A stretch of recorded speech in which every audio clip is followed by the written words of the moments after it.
We're in. Yep. All right, we'll go ahead and get a public hearing. This meeting is meeting the school board in public for the purpose of conducting the school corporation's business is not to be considered a public community meeting. There may be time for public participation as indicated by agenda item or as directed by the president. The meeting site is fully accessible. Any person requiring further accommodation should contact the superintendent, the school corporation central office. The meeting will be electronically recorded and will be kept on file in the superintendent's office. A copy of the audio recording will also be available on the NLCS website. The website address is www.nlcs.k12.in.us. Then call the meeting to order. Let the record reflect that Mr. Gerges, Dr. Gerges, Mr. Garrison, Mr. Gillespie, and Mr. Arnold are in attendance. And with that, rise and uncover. Mr. Garrison, you lead us to the pledge. Allegiance to the flag of the United States of America and to the republic for which it stands, one nation, under God, indivisible, with liberty and justice for all.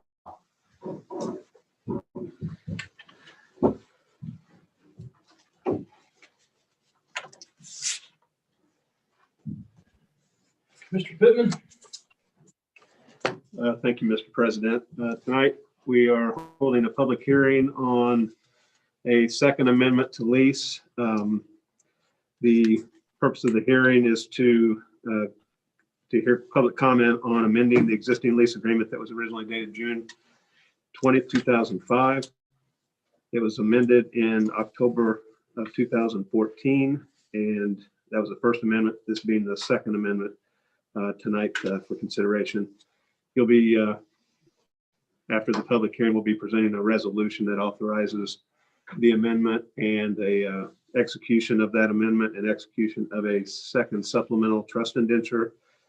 Essentially, what the second amendment and the supplemental trust indenture, what they do is shift the bonds that are currently on Springville and Fayetteville elementary schools to a portion of Olytic School at Dollins. So that's part of the gym and some of the school building that are of equal value. So tonight we'll open the public hearing to the public for any comments on the proposed second amendment. We'd ask for you to come up, state your name and limit your comments to 2 minutes and to the topic of the lease.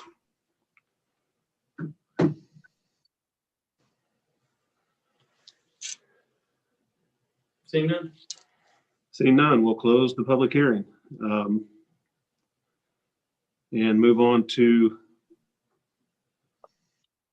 item number 7. Is that okay, Mr. President? Yes. We proceed to that. Okay, the resolution that's been is being presented to you tonight is, like I said, just authorizing the execution of the second amendment to the lease and execution of the second supplemental trust indenture.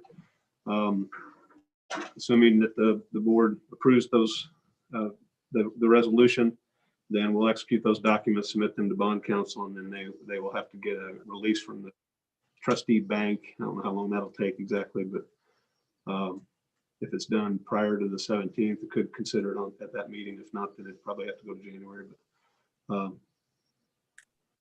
and this will move those bonds and allow us to dispose of those 2 buildings. So I'd offer the resolution for your consideration.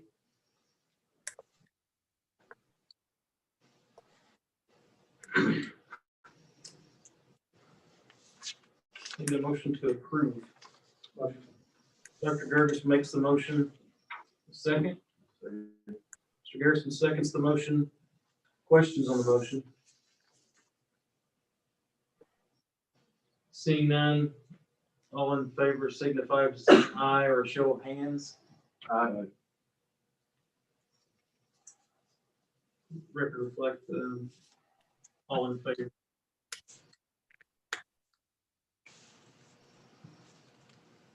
Thank you, Mr. President. So with that, do you have anything else, Mr. Pittman? I don't.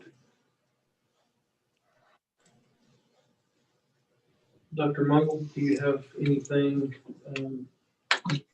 Yeah, the only thing that I do, and I would like to share, if Mr. Clampett could share, obviously it's hard to communicate and share all of our data and information out, and a lot of information goes into all of our decisions that we make in collecting the data and information from our schools. So we'll get it pulled up, and I just have a few slides that I'd like to share this evening.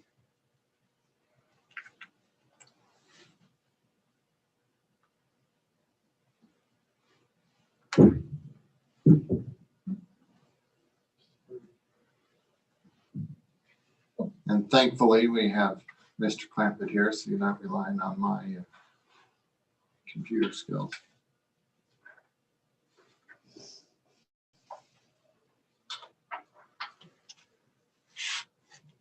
The first slide just goes back to August 13th. And these are the number of quarantines that we've had in North Lawrence schools. We obviously, as school started back in August, I think we continue to make better accommodations and modifications in our schools as far as limiting the number of students and staff that we had to quarantine.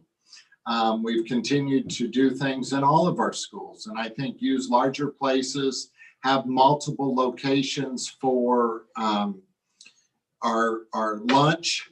We use the auxiliary gyms in some of our locations. We use different areas out in wide hallways just to do everything that we can possible. I know our air handler, we are bringing in the greatest amount of outside air possible in our buildings. And we've increased our custodial staff to the best of our ability and lots of different things. So these are our quarantines that we have.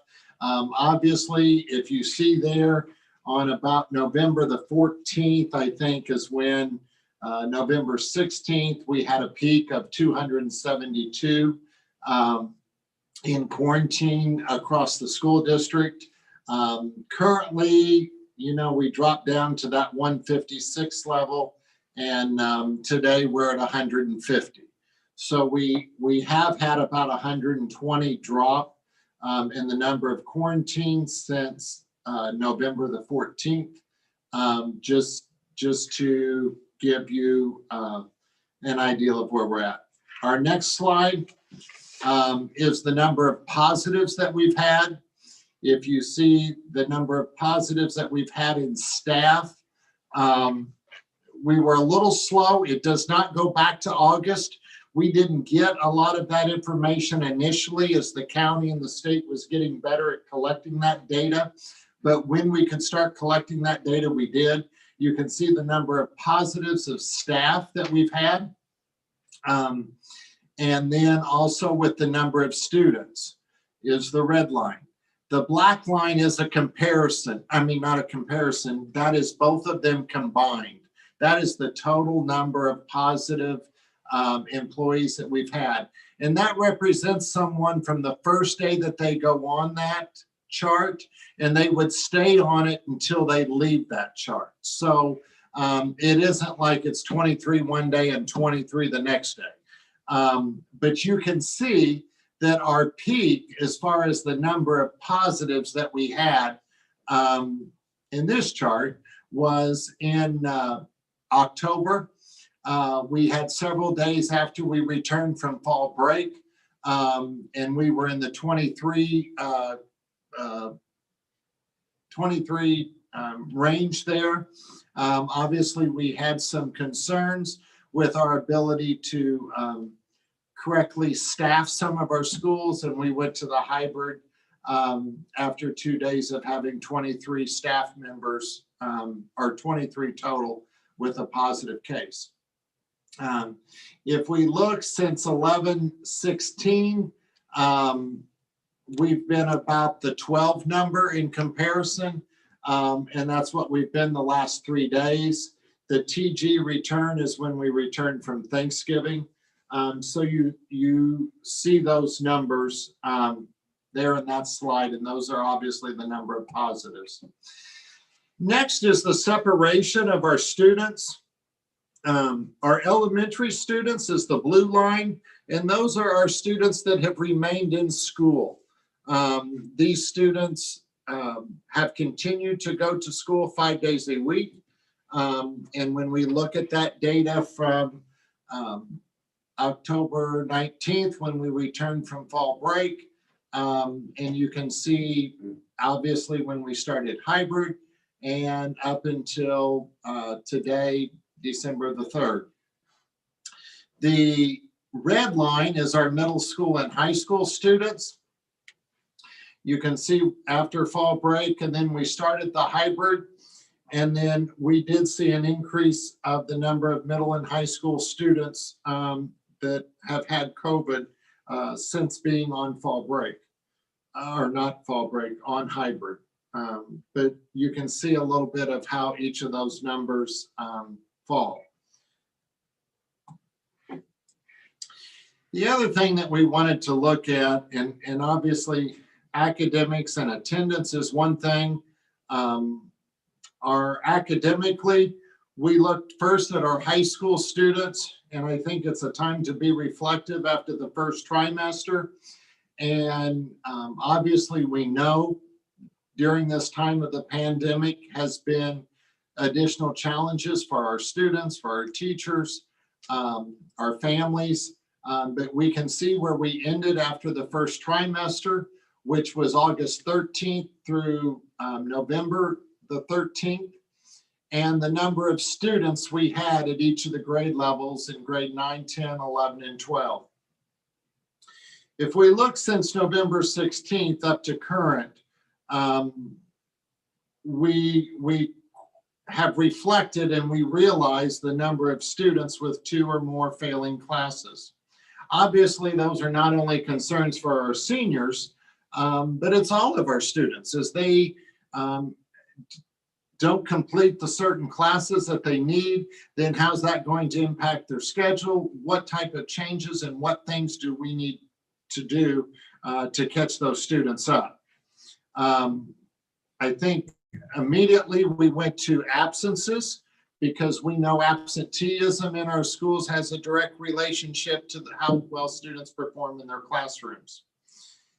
All the way from August through November, at each of those grade levels, we had 10 students with 1 week or more unexcused absences.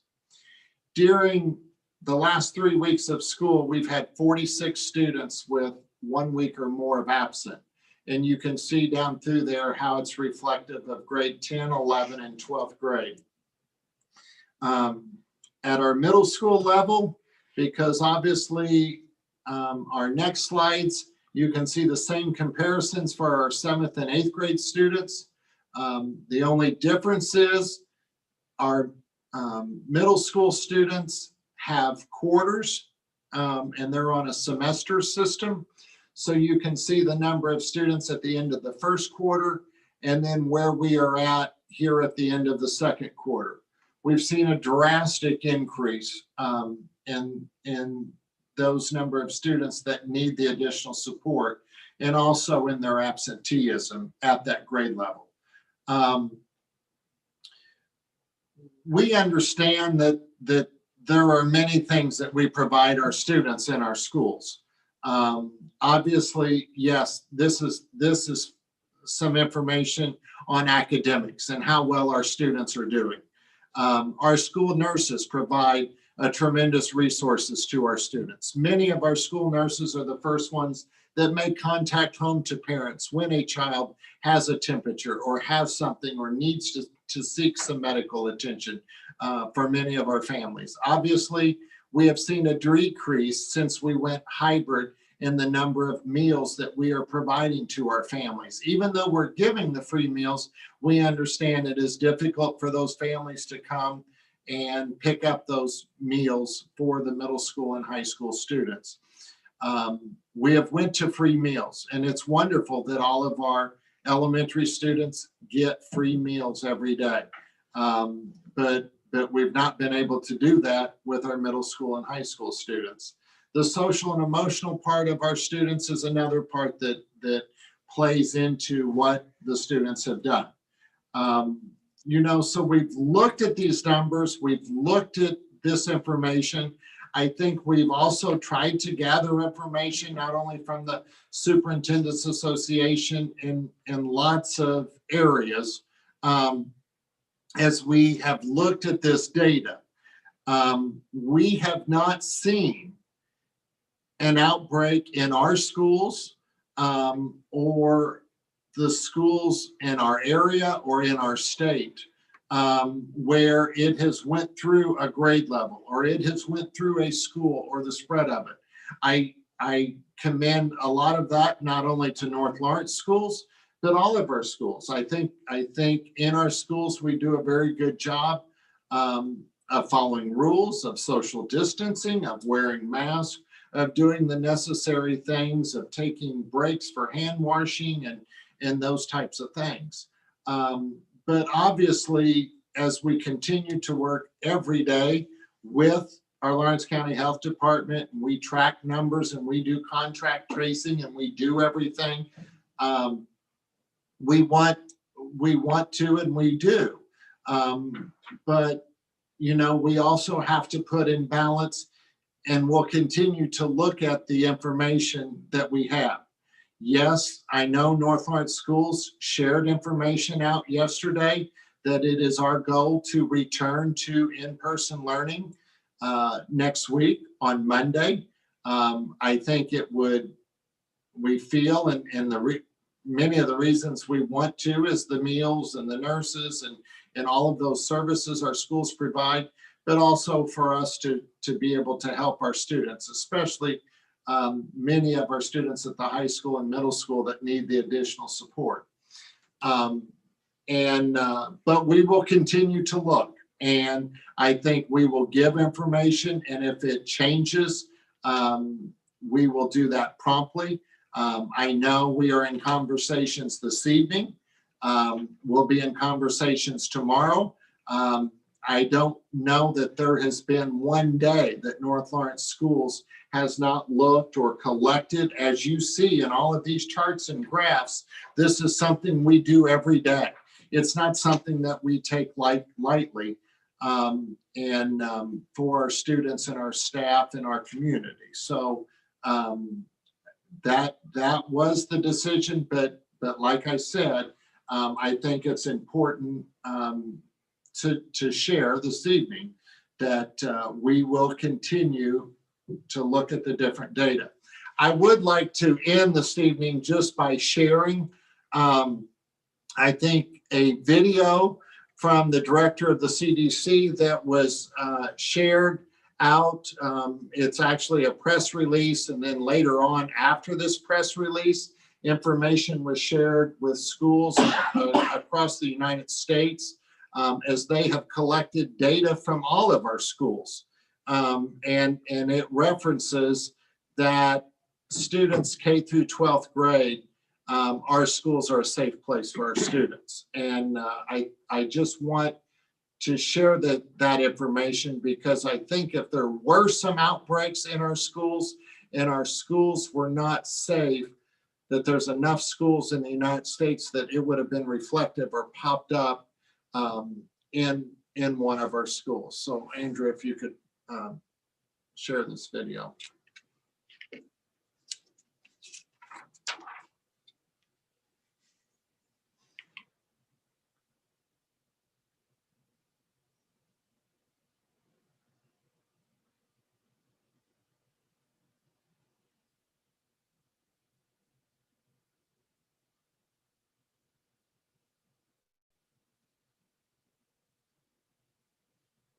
Making sure we're sharing everywhere.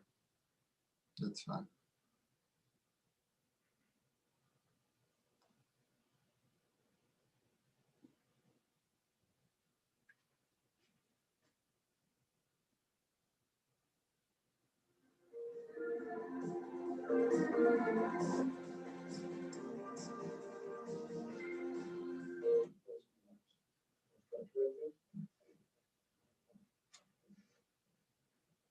Thank you, Mr. Vice President.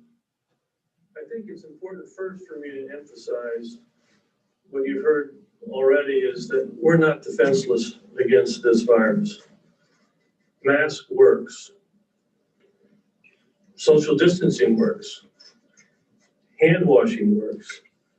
Being smart about crowds, particularly indoor, works. It's strategic use, as Dr. Burke said, of testing to identify the silent epidemic, to identify the asymptomatic infection so that they can be pulled out of the transmission cycle works. Another point that I want to make is that we need to follow the data. We should be making data-driven decisions when we talk about what we're doing for institutions or what we're doing for commercial closures. For example, as was mentioned, last spring, CDC did not recommend school closures, nor did we recommend their closures today. I will say back in the spring, there was limited data. Today, there's extensive data that we've gathered over the last 2 to 3 months to confirm that K through 12 schools can operate with face-to-face learning, and they can do it safely, and they can do it responsibly. The infections that we've identified in schools, when they've been evaluated, were not acquired in schools. They were actually acquired in the community and in the household. Today, as Dr. Burke said, our big threat for transmission is not the public square. It's small family gatherings where people become more comfortable. They remove their face mask and they get together, and it's this silent epidemic that begins to transmit. But it's not intra-school transmission. The truth is, for kids K through 12, one of the safest places they can be, from our perspective, is to remain in school. And it's really important that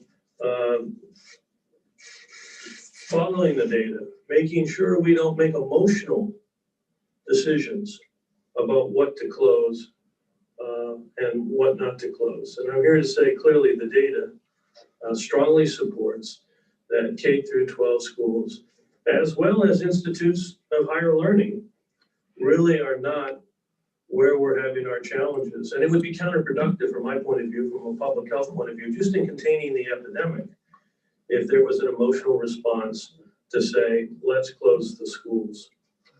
Finally, I wanted to echo what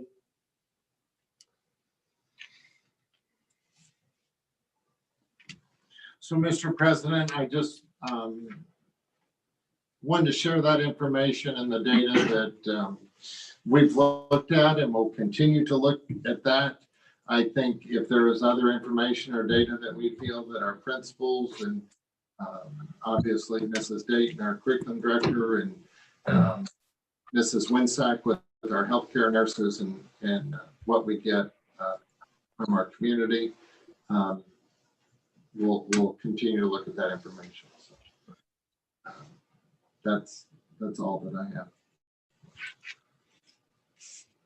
Thank you, Dr. Morgan. I guess I'll just say, and I do this from time to time, I guess, on behalf of the school board, again, thank the entire NLCS staff for all they've done during these trying times. We were fortunate as a community to have such a caring staff that is doing the best they can every day in the face of this pandemic.